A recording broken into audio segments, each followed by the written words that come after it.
Hello and welcome to the Punt, brought to you in association with William Hill. Remember to gamble responsibly and visit johnlouis.net on how to do so. This is the 42 show in which we look ahead to the biggest sporting events of the month. And this time around, we're going to focus on the Premier League run-in and a little bit of Cheltenham Festival as well, which is less than a month away. To talk me through the football, firstly, I'm delighted to be joined by David Sneyd, Johnny Ward, and Miguel Delaney. How are things, gents? Not too bad. All good, Gavan. I probably should have asked you individually in retrospect, but good to hear you're all doing well. We'll kick straight into it. Miguel, I remember, and I don't mean to trip you up from the off here because I agreed with you at the time, but I remember you were talking about Manchester City only a few months ago. I think it was on Second Captains.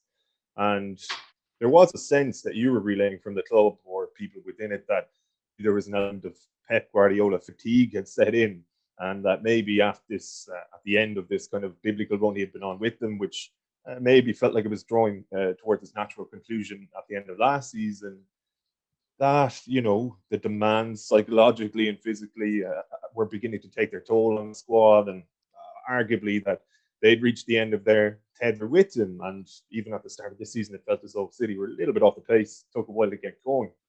What's changed? Why are they now unstoppable? And are you surprised to see how quickly they've managed to turn it around? I'm maybe surprised from that perspective, in the sense of kind of the whole personalities and the fatigue of Guardiola. I'm not surprised in terms of what the club are. I think this is a point worth stressing, because if there's any club that can withstand all the rigors of a global pandemic and the congested schedule, all the rest of it, it's a club with a state's backing, basically, or an Emirates backing, however you want to put it.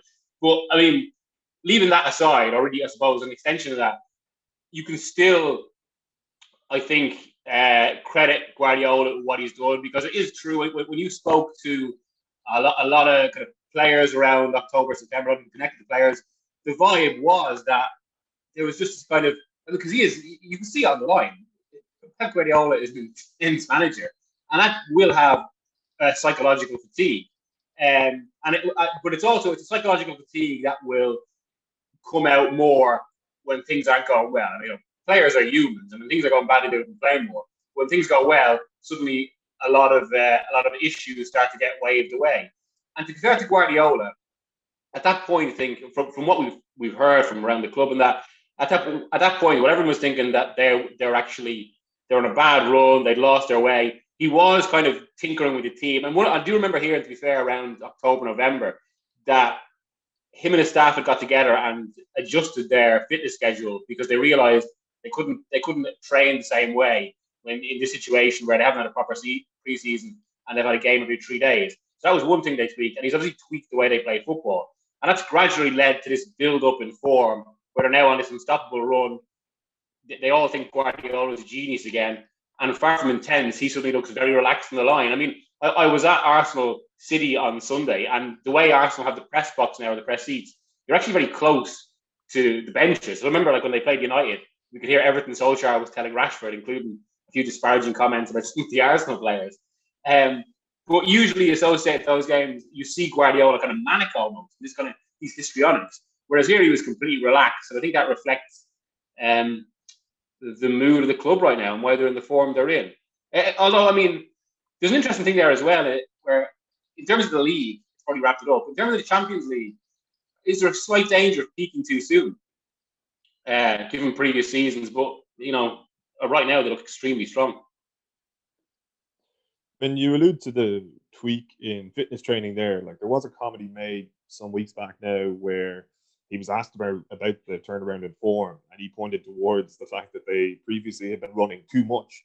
And I don't know, was it maybe a simplistic way of looking at it, or is it a simplistic way of looking at things, to ask people, is this about, in that old cliche, making the ball do the work for you a little bit more than they had been doing in the season? Because it feels so well-oiled now. It feels like all the pieces are moving in unison, and it doesn't necessarily require too much individualism, albeit there are flashes of individual brilliance, but it's more or less machine-like in how they go about their business.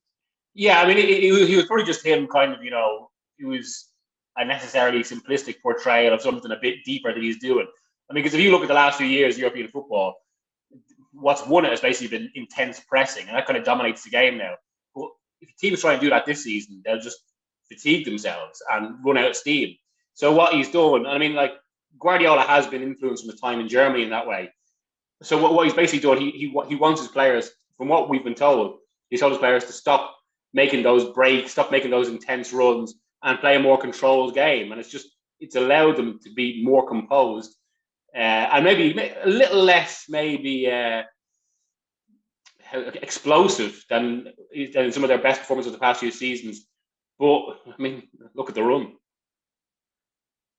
It does speak for itself, David, and it is only a few weeks ago as well that Manchester United were top of the table briefly. And look, I don't know that there were any people who genuinely follow football who believed United could sustain a title challenge. Maybe you were one, I'm not sure. But I guess in hindsight now, when the talk at the time as United started to drop off was that it felt like a missed opportunity for them given the irregularities of this season, it's starting to feel less and less like that now, because I don't think anybody can live with City. And United certainly have probably shown no evidence over the last few years that they would have been able to stay the course with this Manchester City team. Yeah, like it's kind of if you look at Man City now, I think Miguel touched on it there. As well as having that kind of just sense of total control in games, they just have a sense of like, it's strange, but a sense of power about them in just how they do control it. Like they have fellas who can be physical, and that does come true. But the way City just do have that total at the moment, anyway, because sense of just total control. I was chatting to Richard Dunn about this last week, and it was just because I wanted to try and get his point of view from someone who's obviously played the game professionally and played at that level in terms of Premier League. And he was looking at it and made the point, City don't do anything extraordinary in the sense of with their passing. Everything is short and sharp. Like you don't see loads of like there's magic in what they do, but you don't see huge pieces of brilliance. There's real structured play, and it's just patterns of play that are repeated, and they just absolutely kill teams with that simplicity. And it's just they've got a total balance throughout their whole team. And you watch them, like, it was interesting. Like we watched them last night, and they did actually press Mönchengladbach quite a lot. They did actually like really, really put them under pressure. That's what obviously forced a couple of mistakes. But then when they do have the ball, there's not that kind of sense of, well, they have to keep that kind of maybe that sense of pressure going on. They just then almost grind teams down. They're able to just pass the ball so well, and there's always space. There's always people moving. And it that kind of had been lost a little bit with them, I think, last year. And I don't know if it's an oversimplification of talking about Guardiola and his maybe a bit calmness, because he did seem to be a bit of a madman on the line yesterday. But like maybe it's a bit simplistic to say the new assistant who he brought in to replace Arteta, who obviously I think it's probably ruining his pronunciation, but is it Wanma Lilo or Lilo? Yeah. And like you just kind of doing a bit of reading on him and stuff, and you kind of get almost how Guardiola went to play in Mexico just to kind of work with him. And there could be a sense, I don't think his English is great. It's something that Guardiola has spoken about, but he seems to have brought that little bit of calmness and a little bit of, I don't know, just maybe even to Guardiola's own methods. Maybe that's another reason why he was willing to maybe change a little bit, because he had someone there who, like even just reading at the weekend, he seemed like that's someone who Guardiola looks up to a little bit and was maybe willing to take a bit of advice from him too. So if you tie in that with just having a team that has, and this can't be overestimated really, just a team that has serious balance about it, and like fellas who all know their jobs. I mean, that is the simplest of football too. You have fellas in there who know exactly what they have to do, and they carry it out, and that's leading to reasons why you're not seeing some even mistakes from Ederson that maybe last year he was making. Like he seems to have cut them out as well. And the defense, everyone's spoken about, it's incredible. Like I think 15 goals in the Premier League, and 5 of them were against Leicester. Like, and when maybe things were we're obviously maybe not at the level they are now. So they're just, as you say, they've just really kicked into form and are just showing that real sense of just knowing what they're doing. Every single one of them. There's no ambiguity there. Every single player in that squad knows exactly what they have to do for the manager. Well, you mentioned the assistant there just before Johnny comes in. I mean, so the question about, I suppose, the players initially getting fatigued by Guardiola, that does tie into something bigger. I mean, Ferguson used to always say the most you have at any team is a 3 or 4 year cycle, which he's had with most of these players, and why he's starting to face them on. But one of the things that Ferguson did as well as kind of make drastic changes in the team, like in 95, 2001, used to regularly change his assistants for a different voice, and they changed the chemistry. And I think David is right there. Also, as you say, like, it's a different relationship. Arteta was someone who very much looked up to Pep as a mentor, whereas Leo is someone that Guardiola looks up to a mentor. So it does just change the chemistry as well. I think probably feeds into this. Johnny, I'd like to bring you in to give me a vibe. Like, you like the kind of romance of football, and you're a man who appreciates great art, as we can see behind you there. So when you're watching this Manchester City team, do you enjoy yourself? Because I've seen people sort of relate them to or equate them to that great Spanish team of the previous decade, but then that's sort of like that the stick with which that they were beaten was like this element of supposed sterile domination, or whatever kind of variation of that phrase that you want to use. I've seen it used on this Manchester City team. I feel as though it might be just from begrudging fans of other clubs, to be honest, at the moment, because maybe the fatigue that is set in among fans is purely that City are winning every single game and sort of winning them routinely and in a similar way. I don't find them boring to watch, though. What is your impression of this City team? Yeah, they're kind of like the team that will define football behind closed doors to an extent, where you've an awful lot of games, and it's kind of gotten to the stage now where some teams have sort of really struggled, and they're kind of going into kind of no man's land. Where City have emerged from that blip earlier in the season, where I genuinely thought, like what you're saying about Guardiola, to me they look like at the end of last season that they kind of lost their mojo, and how are they going to reinvent themselves this season? And they started the season, remember the Leicester game, and you're like, where is this team going? Liverpool, when they beat Palace 7-0, and they've done all this with so many players out, I remember that day thinking, where this title looks like it's over. And then since around that time, City not only keeping clean sheets, but just winning games in this really, really methodical, routine manner.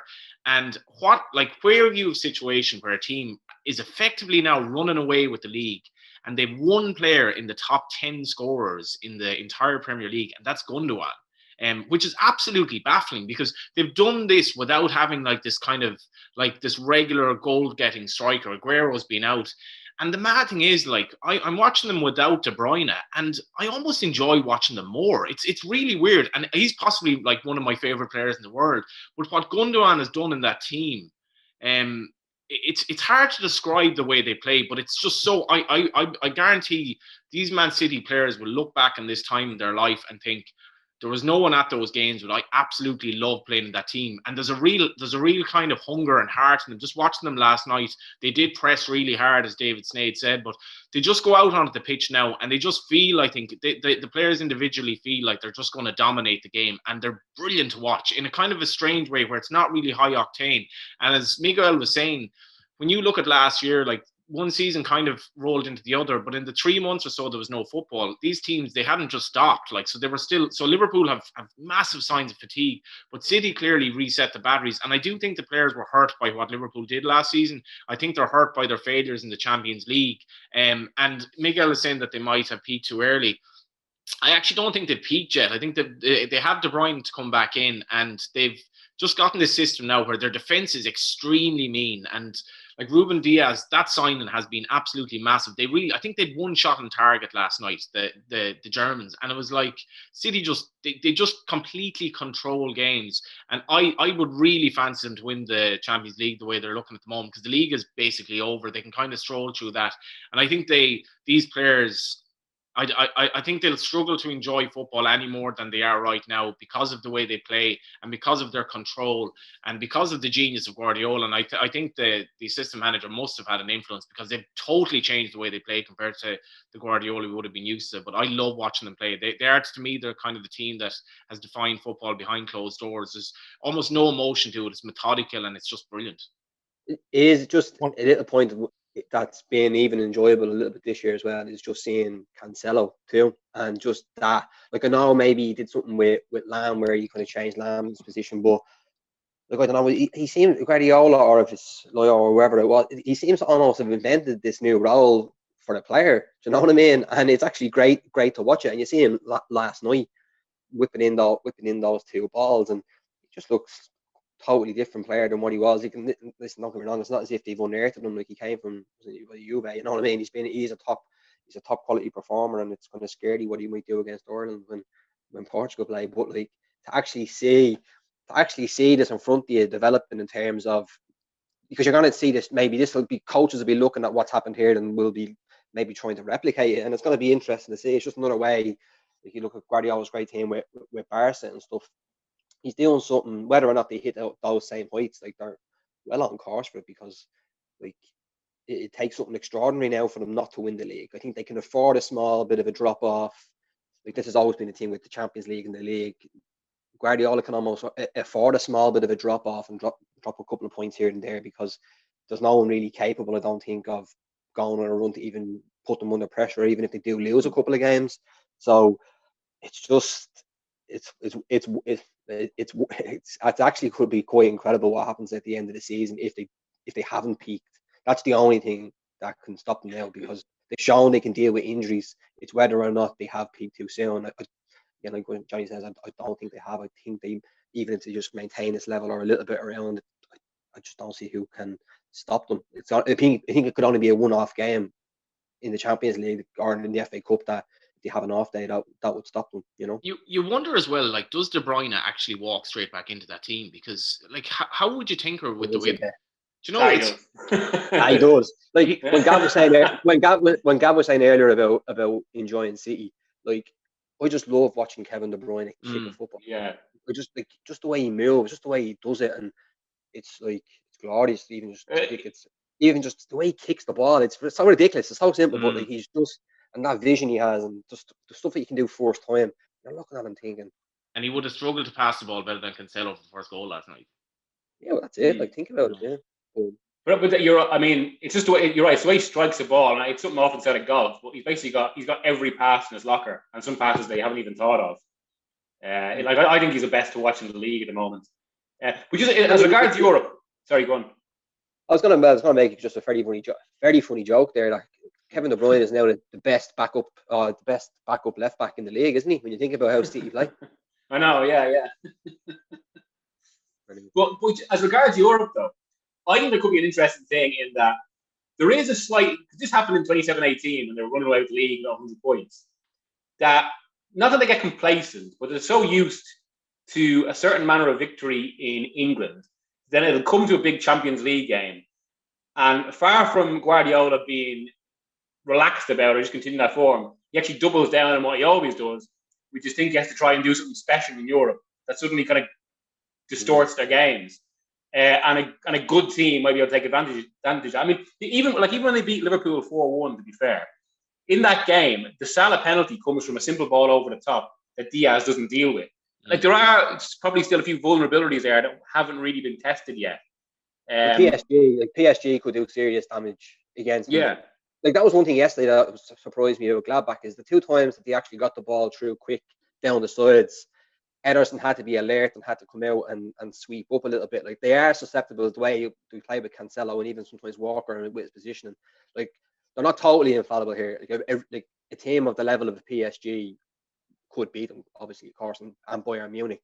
But like that is, I think, where their weakness is. Teams have to do things quickly against them and not play long balls, but it is essentially long balls, but it's being smart with them. That is the best way of getting at them, you would think. And a team like United as well on the counter would be ideal to set up. It's just whether or not they're in a position to actually do it, because City do always seem to have so much control in games. It's interesting you mention Ederson, because like Liverpool were so kind of they banked on Van Dijk in one-on-one situations as this, like, if we do get caught in this high octane game we play, Van Dijk will be able to look after it if it's a one-on-one. And you can see Ederson is almost like an auxiliary kind of last man defender at times, the way he's so quick off his line. It was like really striking watching that last night, because City do, like, the way they play, there is that space in behind, not that they're lacking pace necessarily at the back, but he is just there, he's ready, he's on guard, because he's so little to do in a game. It's basically his job at the moment is actually to cut out, to be that last man defender.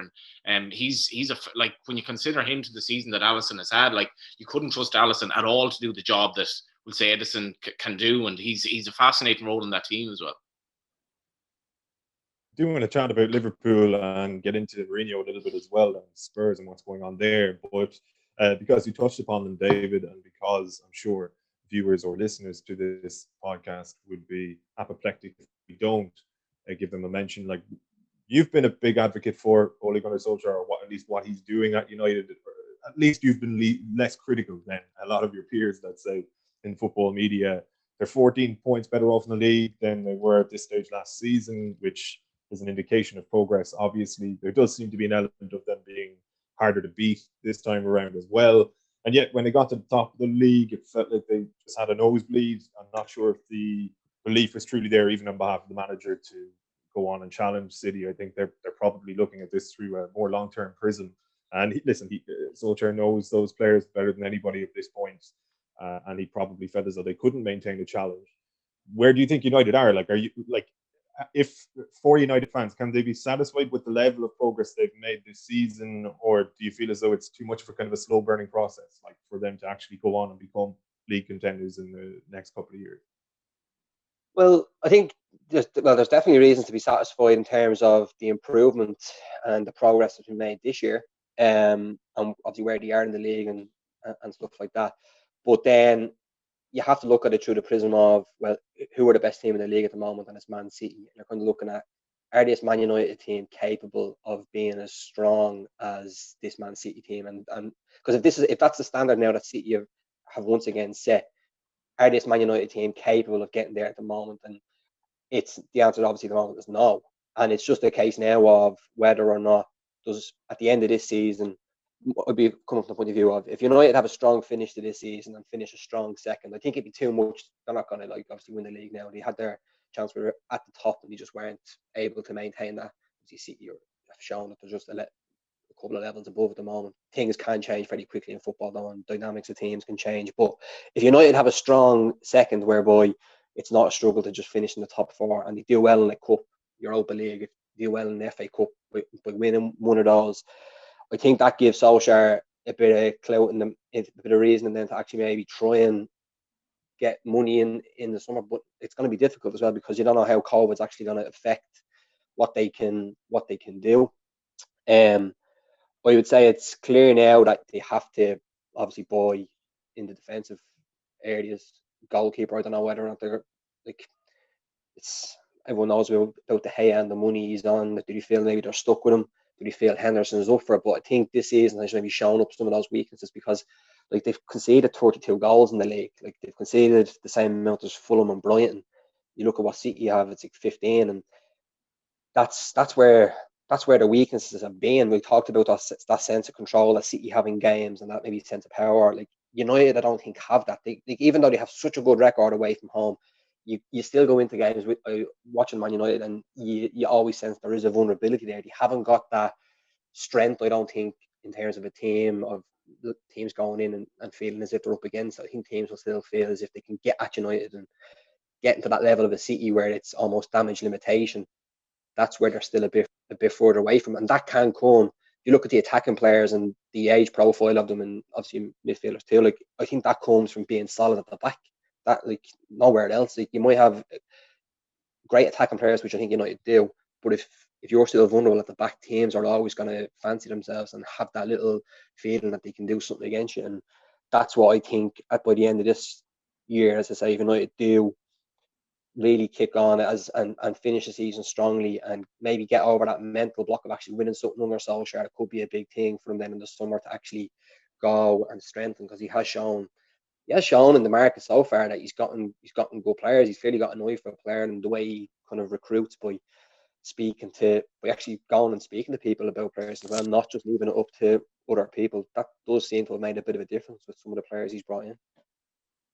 Miguel, could United be one transformative defensive signing away from being league title contenders? There are probably still issues in attack in terms of, I guess, game plans, to borrow some rugby parlance, like in terms of how they actually go about winning games, particularly when teams sit back against them. But do you need somebody next to, like, I don't know, this is, I guess, my own opinion, but watching Harry Maguire, for example, who they probably feel is too big an investment to cast to one side, he strikes me as just like a sort of a beta defender. I feel like he needs a sort of a Vidic type next to him. Maybe they intended for him to be that figure, in that they made him captain, and clearly they probably felt as though he would have quite a lot of defensive stability from a physical perspective as well. But it does feel as though he just needs a more solid guy next to him and allow him to play a little bit of football if that's what he sort of brings to the table. Do you think somebody like, say, Koundé from Sevilla is 23-year-old French defender, they're linked with him, or is there somebody out there that could afford Maguire that luxury of, I guess, focusing a little bit more on what he's good at and therefore shoring up United's defence as an overall defence? Yeah, I do think United need to sign a defender. I think if it was a season, if the sort of season that we expected this one to be, which was, say, so up until December, we're thinking it was going to be still an unpredictable campaign with, say, 75 or 80 points winning the league. They could have won the league with such a signing in that season. But the issue, the medium-term issue with Solskjaer for me remains that while England has a big six or a big four now, if you like, one of the other big four will always have a better manager, be that Guardiola, be that Klopp, despite Liverpool's problems right now, or even Chelsea. I mean, Solskjaer is a better manager than Lampard, but they ultimately got rid of Lampard and got in Tuchel, who's, I mean, despite what happened in 2019, probably a level above Solskjaer. Like, I have to say, Solskjaer has done a lot better than I expected. And like, there's a lot of good things about what he does at United, not least the kind of the mood among the team, certainly compared to Mourinho. And all the players like him. There's really good man management, and he's done some good things tactically. But you still can't really say that he's acting close to top class. I think it's always going to be the concern, unless he starts doing stuff like Dave mentioned there. Like, because I do think we're getting to the point where he actually needs a trophy to justify the faith in what the club is doing. And I think there was maybe a little bit of wavering around October when they had that 6-1. But really, and part of this is because Woodward is so tied to the appointment of Solskjaer, he's really invested in him. And I think it would take something very, very drastic to be a change. But at the same time, it's also feeling like it needs something a bit more drastic to really justify this. And I think they do need to win a trophy at least this season. And this run of form is a little bit interesting as well, because they obviously been in such they have been on a good winning run going from 2020 into 2021, and now we've just had a little bit of a drop off.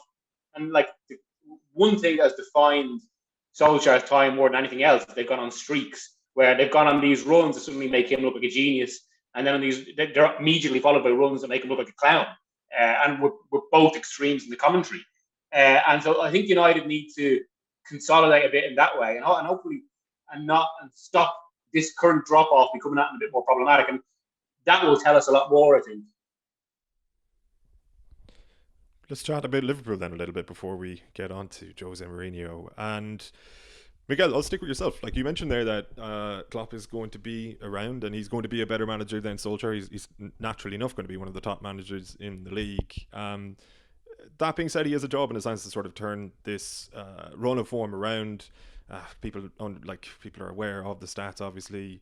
4 home defeats in a row in the league, which is absolutely inconceivable to people probably born on this side of the millennium or even around that time. That feels inconceivable. And then they've seen some pretty bad Liverpool teams, so it does feel like at this stage a collapse.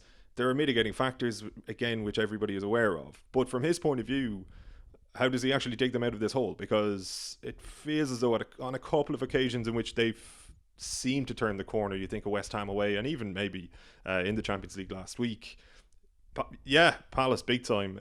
Around the corner from that has been another major setback. This most recent one is obviously exacerbated by the loss of Jordan Henderson, albeit is he that big of a loss when he's been playing in a centre back pairing that has been shipping goals for fun? What does Klopp do really to turn this around from this juncture, or is it actually just about getting to the end of the season, sneaking into the top 4 and taking the summer to rebuild? Well, I mean, some of the feeling you mentioned, it's probably relative to the fact that for Liverpool fans and for just the whole club, I suppose, Klopp really was infallible. And now we have this situation where, not necessarily that he obviously want rid of him right now, I think he's still seen as an absolute god, and justifiably so, given he ended the 30-year wait and all that. But suddenly there's questions. And the view within the club is generally that as soon as they get the main players back, things will be fine. And I think that's a fair view. But equally, that doesn't preclude the possibility. And I think this is true that they could have done much better even in this situation. Because if Van Dijk is so crucial to this way of playing as defining the club, then surely in certain games, they can adapt it a bit. Because all right, so while the injuries explain why they've had a drop off and haven't necessarily defended their title well, the injury shouldn't automatically lead that they're dropping so many points to teams that they're still so much better at. That's where the real concern is this season, and where more could be asked of Klopp, and why I suppose the extent of the form has been so striking. A classic example, as you say. There's been all this worry about how they don't have Henderson at centre half. Well, where I can see, the experiment with Henderson at centre half hasn't worked at all. They've lost most of the games with him there. So maybe take a chance on one of the kids there and put Henderson back into midfield, so you're not losing it in two areas. Johnny, your impressions of Liverpool over the last couple of weeks, and how, I suppose it's a similar question, but how would you anticipate Klopp actually goes about this? He has, so you have heard so many people say that they sort of haven't strengthened from a position of strength, if you like, a little bit like what Miguel was saying with Alex Ferguson earlier in the show. And I don't know, it feels a little bit disingenuous when you consider Diogo Jota had actually quite a profound impact on the team when he was in there. He just got injured, and that seemed to really freshen up the attacking three, including actually Roberto Firmino briefly. Is it a case of having to bring in more fresh faces, fresh legs and so on? Because as we were talking about with Guardiola at the start of the show, and the kind of psychological fatigue that can set in, when you play the way Liverpool have played for the last couple of years, it is natural to experience not only psychological fatigue, but actually physical fatigue as well at this juncture. So, is it a case of actually needing new personnel, or do you just need the reset of a summer break where people can actually take their foot off the gas a little bit? Yeah, the Liverpool badly need a reset. When you consider now they are in for a real fight to finish in the top four, that for me should be their main ambition. Obviously, they want to win the Champions League, but they really need to finish in the top four, because it'd be a bit of a disaster of a season, to be fair, considering the position they were in after that Palace game, where they were effectively odds on to win the title at that stage. They scored 7 goals against Palace, and their next 3 games, which were generally against run-of-the-mill opposition, Southampton, West Brom, and I can't remember the other, I think it was Newcastle, they had 7 shots on target in those 3 games combined. And it was how can they go from this, granted, Minamino scored after a minute or two against Palace and they kind of steamrolled them after that. But I was thinking, how have Liverpool done this without all these players? And they are a classic team who really, really struggle with the demands of this ridiculous season, really, because there's literally a game every 3 days, every 2 or 3 days. This is from a club that had this really, really high octane, high energy game for what are we talking, 2 to 3 seasons, didn't really get a proper off season. And you honestly couldn't make up the stuff. It was in The Athletic the other day where Jordan Henderson was just like, are you seriously taking the piss here? When he got injured himself, you could hear him actually say, you must be kidding me. This can't be happening. And Jordan Henderson's injury is, by the way, Jordan Henderson at centre-back, he's a poor centre-back. Miguel is absolutely right. I was having this debate with a few Liverpool fans. I was like, I've been basically kind of saying that they're vulnerable in these games with Henderson centre back, and they were like, no, he's doing a great job. He's not a centre back. He's had a really good career for Liverpool. That he's the leader in the team in many respects. He's the guy that you can always hear in the pitch, but he's not a centre back. And then you put a centre back beside him who himself is struggling for confidence, is getting booked and making mistakes in every game. Henderson is missing if he's in midfield, but Liverpool, their intensity has dropped, and I'm not sure what it is. Even Alisson's father has passed away in the last couple of days. So many things have gone wrong. Klopp's mother has passed away. All these things off the pitch, the injuries that they've had, and they just need a massive reset, because I know after one of the 4 games they lost, I think they had a kind of a team meeting, and for me that's always a little bit worrying, because the manager is kind of almost ceding. He's almost suggesting there, I am struggling a bit here. We need to talk about this. What's going wrong? But they've become a team that's not that hard to play against, I think. And Graham Souness alluded to this after the game against Everton. If they're not a soft target at the moment, they're not that hard to play against, because teams have kind of figured them out. And their players have. You look at Trent Alexander-Arnold compared to last season. How do you explain that? The drop in quality from this player. And they just need a reset. I completely believe Klopp will turn this around, but they need Van Dijk back, and they need Alisson to get his confidence back. They need Firmino and Mane to figure out what's going on with them. And they definitely need an off-season. They need a break, because the players just look very, very tired. And it's hard to see them win the Champions League, but they really, really do face a battle to finish in the top 4. And what happens with Salah then is going to be interesting as well, because if they didn't have him this season, where would they be? David, will they finish in the top 4, do you reckon? like I was making the point, they did a really tough run of games, which involved Leicester and Man City coming along. And so I looked at their fixtures today. They have a very tough April as well. They have 2 of their next 3 games are very winnable, but I think they've Villa, Leeds, and one of the top teams in April. At the moment, I don't fancy them, to be honest. I think it's going to be really difficult for Alisson. I mean, if you look at the season that he's had, he's lost his father, he was only in his 50s, to a really tragic death. So, like, how can you expect him to even perform for the rest of the season? He must be in an awful place at the moment.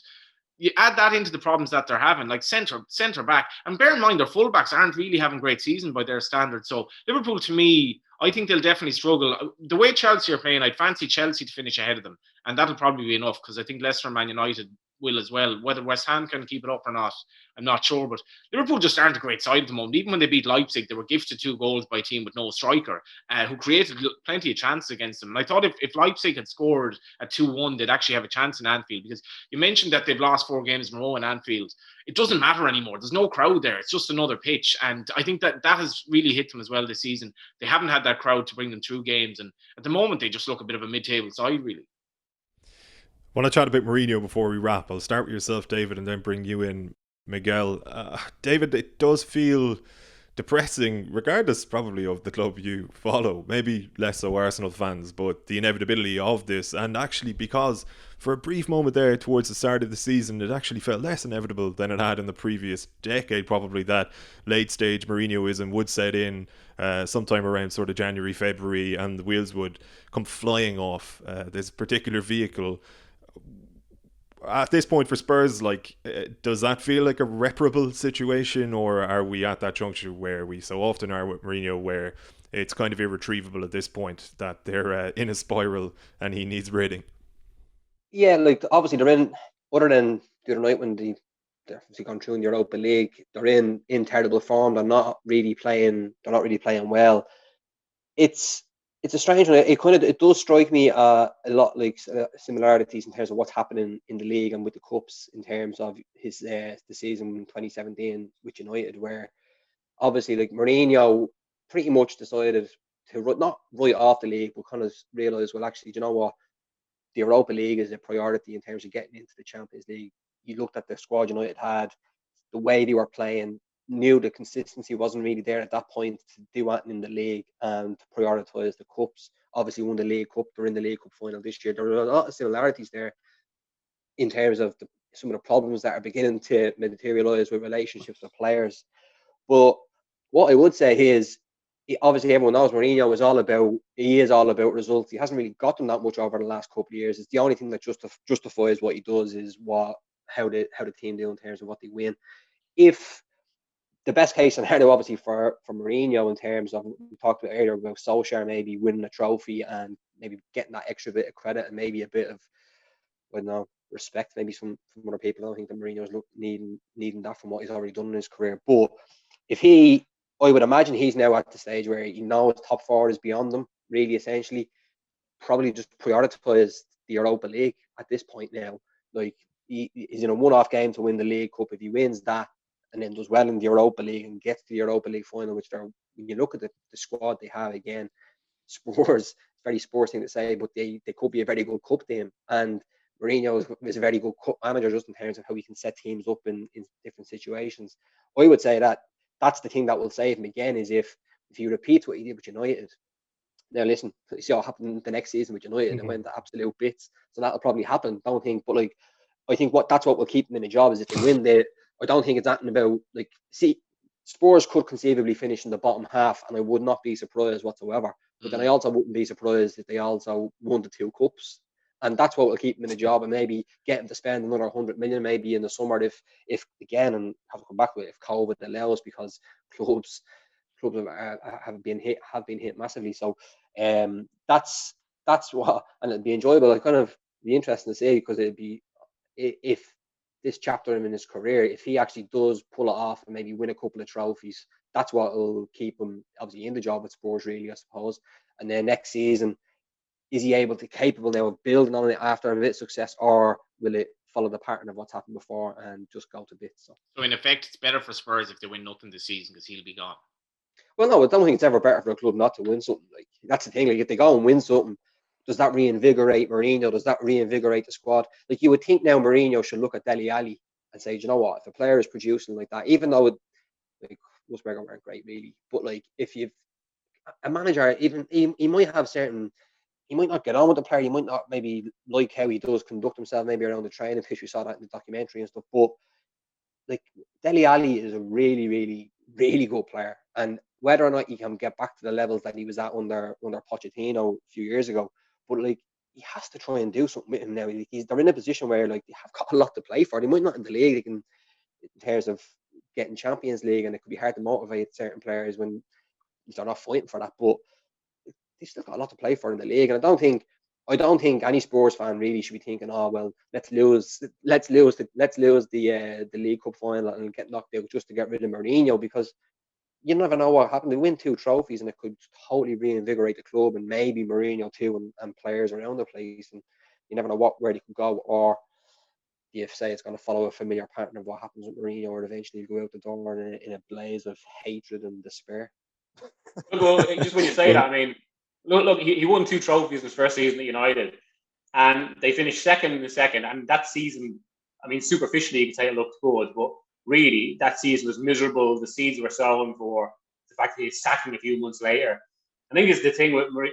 Well, actually, just as regards Spurs and trophies, I think David is right. I mean, you should never want the team not to win a trophy just for the glory of it and all that. But who were the last 2 Spurs managers to win a trophy? Juan de Ramos and George Graham. Like, I mean, they're great. They're not exactly remembered in the history of the club. But, like, I mean, the whole Mourinho, he's gone. Like, yeah, the whole thing is just so tedious now. Even now, like, even this week, where it sometimes feel like his only response is to put in a defiant press conference or whatever. The football they're playing is abysmal. And like, it points to all the usual bigger issues. Now, I do think this is a disproportionately low ebb. In the same way, like in October, Kane and Son run ludicrously on unsustainably good form. They're probably on unsustainably bad form now, and they're probably a bit of a leveling out. But like, if you want the outlook of your club to be different or to be more promising for medium-term future, I don't think Mourinho's the answer anymore. But it'll be interesting to see what happens. I mean, he's on the worst form of his career ever. So, and he's never worked his way out of a similar situation. So we'll see how that goes. Yeah, there is an inevitability about it. Like, just before we wrap, Miguel, though, why has this happened this time? Like, this time it actually feels a little bit different, not in how it's materialized, but in the origins of it, if you like, because they were having actually a pretty decent season. It's not the case that it's kind of a second or third season collapse. It's from a period of good form, to which you allude there, involving Kane and Son, to kind of like just dropping off a cliff with no conspicuous signs of it, conspicuous kind of indicators that it would happen. So, like, was there a turning point, or is this just the kind of rot that tends to set in now when he's at the helm of a club? No, like at Chelsea in 2014 and 15, and because that the slide actually started in the title season, there was a distinctive turning point, and that's when he started to get the players to go on about referees all the time. The players thought this was bizarre, given they were top of the league, and it started to break that trust. With this, though, it's still the same principles, but just accelerated. Because I think you can kind of see it now. What basically happens with Mourinho, he comes in, he speaks with real clarity, especially when analysing opposition teams. And that does wow people. And he's got a charisma. And that initially wows people, so initially has an effect. And he's good at certain things. But then, as time goes by, the way he coaches, it's basically, it's from 15 years ago. So when you're playing against better teams, that starts to have an effect. We've seen that in Spurs games. As soon as players drop form, there's no system for them to fall back on. They look clueless often. Then that starts to bring responses from him in training and in private. That, like as it was put to me, he starts to play games with players to try and provoke responses. Now, it is his attempt at man management, but it doesn't really work with modern players. There's no reaction. Things get worse. Things get a bit rancorous. Then he starts having responses in public, and then, you know, we see the usual kind of circus, and it just gets into this kind of maelstrom where there feels there's no escape, and it's all flatlining, which is usually the third season. Except with Spurs, there's at least a possibility that it's happened now in whatever you want to call this. This feels like about 5 seasons, though, doesn't it? Because it is so that's the thing. That's the thing. He's actually, in theory, so really, he's actually lasted longer in this job than any other. It has felt that way. It has felt that way. In emotional terms, yeah. But Gents, so yeah, we'll see who gets out of it. But no problem at all. Thanks very much, man. Miguel, thanks a million. Spot. Johnny, thank you very much. Johnny Ward and David Sneyd as well. Johnny, you're going to stick around and chat a little bit about Cheltenham with myself, the other two gents. We'll bid us farewell for now. Speak soon, guys. See you, gents. Take care.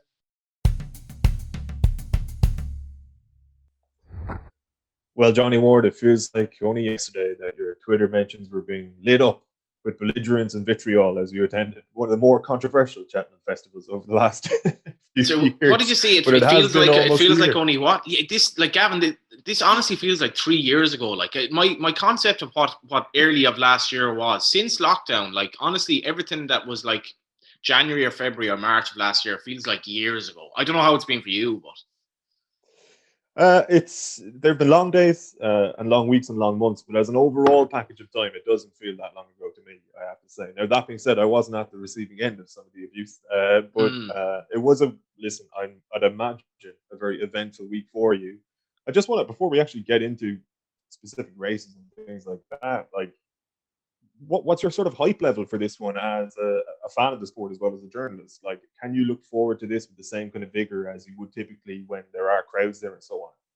Yeah, like, I suppose, like, it's low. Like, the hype level is, I'd say it's about down 80% on what it would be, and I'm not messing there. And I think for a lot of people it's the same. Like, I've just got like handicap numbers from this year compared to last year. Say Irish handicap entries are at their lowest level since 2014, and 30% down from last year. So that's just gives you an example. Like Cheltenham last year, the third day of Cheltenham when Sam Crow won, like, that was one of the strangest experiences of watching a race. So this was the Thursday of Cheltenham. Now, the swing in opinion, I've never seen anything like it in my 38 years. The swing in opinion from Monday to Wednesday in terms of the way the virus was going and people's sense of dread. So I remember there were definitely doubts in the Thursday in the press room, is racing going to go ahead on Friday? But watching that Sam Crow race, you did feel, and this is on the Thursday morning, like, we shouldn't be here. We should not be here at this stage. This shouldn't have gone ahead. And I felt that, like, the more it went on for me, I felt ashamed of myself that I didn't know more about the virus at the time. Could have made now pretty much all journalists, bar one or two, went over, but some went home early, and I didn't really look into it enough. I was more worried about what was going to run at Cheltenham probably, but people did slag me a lot at Cheltenham, but, like, it should be remembered that I was saying on the Wednesday or Thursday, like, we were accepting we shouldn't be here, and it was a strange time. But this year it's just not the same, Gavin. There's, like, I know for a lot of trainers and owners, like, I wouldn't be that pushed about. I'm just glad I don't have to go, put it that way, because it wouldn't be any fun. What about the trainers and owners then? Like obviously the competitive side of it for them, like, is the preeminent thing, but, like, do they, like, they are losing part of the experience as well? You know what I mean? When you're speaking to trainers and owners, like, are they looking forward to this festival with the same sort of feverish anticipation, or does it lose some of its gloss as well for them, even if they are planning on having winners and so on, that there won't be thousands of people there to see? They won't have that same sort of festive feel. It's more not a box ticking exercise, but it is just about completing it, and people will be watching from home, which isn't the same. Well, what county are you from, for example? Cork. Right. So say Cork won the All Ireland final the other day or whatever, and there's nobody at it. Like the build up of an All Ireland final day. Like, I saw Galway win the All Ireland in 2017. The whole part of it is the build up, the atmosphere, that hours before, as you meet people, and just that raw emotion of the crowd there. Like, if you go to Cheltenham, it takes over the whole town, and villages around it for miles and miles. It's all about Cheltenham. It's absolutely flooded with Irish people. Like, there must be, I think, about a third of the crowd is Irish, which is staggering, really.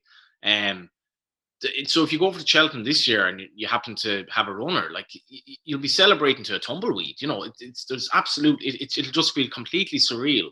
And as much as it has become the new normal, like, there are 11 months now of racing without crowds. Like, Cheltenham is about coming in and the roar that the crowd will give a good winner like Amboise Alain or Shishkin or popular horses winning a Gold Cup. Winning a Gold Cup this year and coming in with not even an applause, it's just going to be weird. And like with all the complications of travel and all that, like it's understandable that people just aren't quite as arsed this season, and they're just waiting for the normal Cheltenham to come back next year. That being said, though, if Cork were to win in All Ireland, you'd have 15 players and backroom staff and so on going absolutely mental on the pitch. It will obviously mean a significant amount to, and we've seen it across a plethora of sports. People are well able to celebrate their own achievements as a team, as a group. Do you anticipate that will be the same for the guys over there, or are you saying that it will actually detract nearly from their enjoyment of winning as well? Just the fact that sort of festival spirit and the adulation from the crowd isn't there. I will, because there aren't many race meetings where the jockey kind of like lets out this extreme emotion passing the winning line. Like it very rarely happens in an Irish race that the jockeys show any emotion after a winner. Like even at Punchestown, it's they don't always do it. Pretty much every jockey who wins a race at Cheltenham puts his stick up to the crowd or starts waving to the crowd. Like it's a completely unique meeting. And any jockey who says it won't to detract from, like, granted, if you win a Gold Cup, you win a Gold Cup. But there's nobody there. I mean, so like you're going back into like the one of the most iconic scenes at Cheltenham is the shoot into the winner's enclosure after, where the jockey and the horse go in, and they're basically surrounded by this mass of people, many of whom are having a good time, by the way. Like lots of pints are being had. Like it's a raucous atmosphere. This year you go back in, Gavan, and it's just silence. All you hear is like somebody who's excited on the tannoy trying to create an atmosphere that just isn't there. So of course it definitely detracts from it. Let's talk about the actual races then. And you mentioned the Gold Cup, and obviously is the headline race, but also like there are a couple of strands to this one. You've got Album Photo, who is looking to become the first horse since Best Made, I think, in 2004 to have won 3 in a row and sort of join exalted company in that front. But then you have other, like a previous winner, Native River, who beat Santini only recently in. You'll have to tell me where that was now. I'm after forgetting, but. Like what I'm asking in a very long-winded way is, can Album Photo be stopped this time around? When you consider as well that when in those last 2 races, it's been different. There have been almost different means of winning it. Like, wasn't it 2019? It was kind of like there was just a more sort of blistering race. Last year had this incredible finish, but it felt like it was run more tactically, if that makes sense. Yeah, like it's the 2 horses you mentioned there, Native River and Santini. It's funny, like, considering the kind of, I don't know, the reputations those horses have, like it's kind of hard to consider either for the Gold Cup this year, really. The race, I'm just looking back how long ago the race was now at Sandown. It's like 6th of February. Native River was good that year. Colin Tithers had a pretty poor year, and I've been very disappointed in Santini. I fancied him for the King George, and he just looks very slow, albeit he does perform at Cheltenham. But Album Photo, he was kind of unheralded 2 years ago. Last year he went into the race the exact same prep, and he did the job nicely. But there are layers to the race this year. I'm thinking about Champ. I thought his performance the last year was really, really encouraging at Newbury. It was a brilliant comeback run. He jumped great over 2 miles. And there's a lot of question marks about him because he won the RSA Chase last year. Absolutely came from out of the clouds, like one of the most improbable victories of all time. And his jumping has been an issue, but he did everything right bar win really on his comeback, and he looks a major player. Now, Absolute Hard is a short price, but he's hard. It's very hard to knock him. Like, his jumping is brilliant. He knows the course like the back of his hand, and he's the horse to beat. But I'd be looking for something at a bigger price, Gavin, to be honest. Well, like, okay, so like you're looking at something, or you're looking for something at a bigger price, but like, is there? I don't know. Like, is there an expectation that Album Photo can win 3 in a row, or is there an expectation actually that converse to the last couple of years, there might be an element of performance dropping off, or some of that chasing back to him you're there catching up with? Yeah, is the race? Is there? I remember my point of taking them on last year was I thought the race was an awful lot deeper.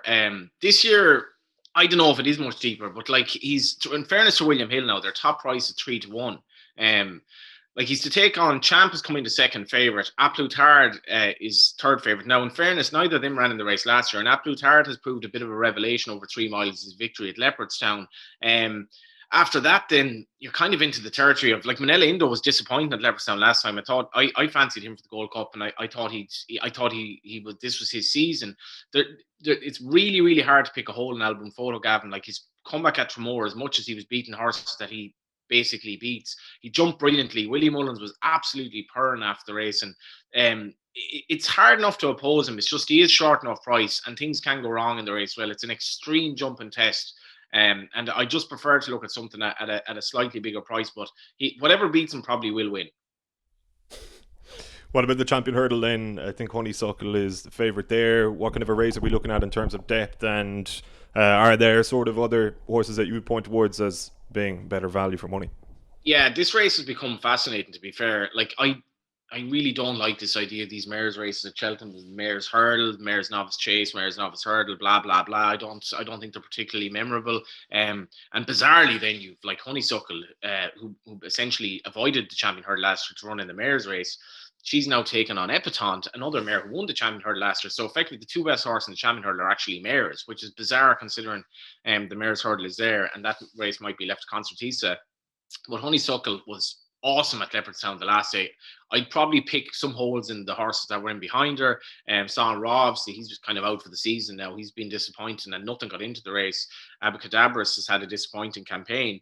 But this race has real depth to it, because Goshen's performance at the weekend was really, really encouraging. Now, he would have won the Triumph Hurdle by about 40 lengths last season, but for coming down at the last, extremely unlucky. And after a pretty poor campaign, a couple of spins in the flat, he was brilliant the other day, and he's come right back into it now, and he's into 100 to 30 with Hills. That shows, like, so he's come from sort of out of the clouds in terms of the season he's had, but he was brilliant.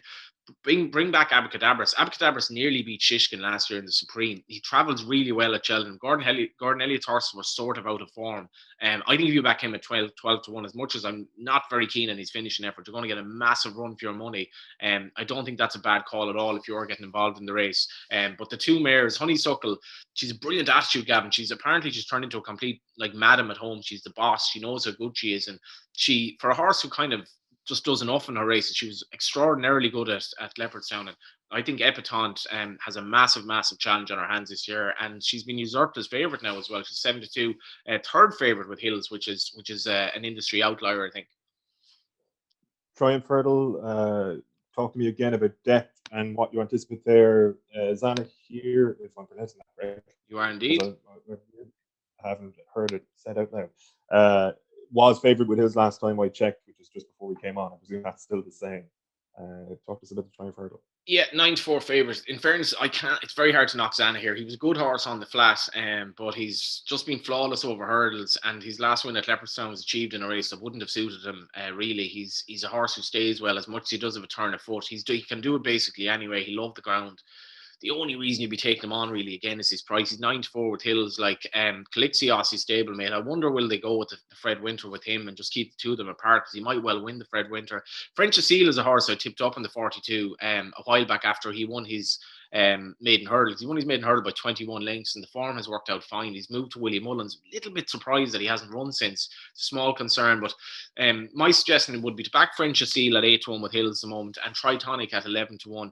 Tritonic is a horse who would be rated about 20 pounds ahead of Zana here on the flat. Now, it doesn't necessarily compare, but he jumped brilliantly.